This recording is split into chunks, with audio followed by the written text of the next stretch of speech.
سلام، خب نحوه پرداخت طرح ترافیک خودرو رو میخوایم آموزش بدیم. با ما همراه باشید. اگر کانال آموزشکده رو دنبال خوشحال میشیم که کانال آموزشکده رو دنبال کنید. ممنون از حمایت شما. خب وارد سایت پرداخت طرح ترافیک میشیم. آدرس سایت براتون میذارم. روی گزینه طرح ترافیک کلیک میکنیم. در سمت چپ اینجا باید شما شماره موبایل و شماره پلاکتون رو وارد کنید.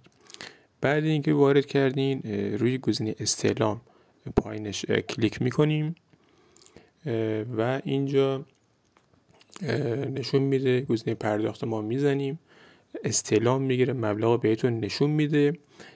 بعضی وقتی خورده زمان میبره ولی خب بعضی وقتا سریع مبلغ نشون میده و استعلام میگیره و میتونید برای پرداخت روی گزینه پرداخت بزنید. اگر کیف پولتون داشته باشه که از کیف کم میکنه، اگر نه که باید پرداخت اینترنتی انجام بدید. با کارت بانک رمز پویا پرداخت میکنید و یک همچین رسید بهتون میده و میتونید برای تعویض بلاک جاهای دیگه ازش استفاده کنید.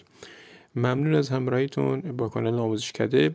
اگر از این ویدیو خوشتون اومد این ویدیو رو لایک کنید. تا آموزش بعد، خدا نگهدار.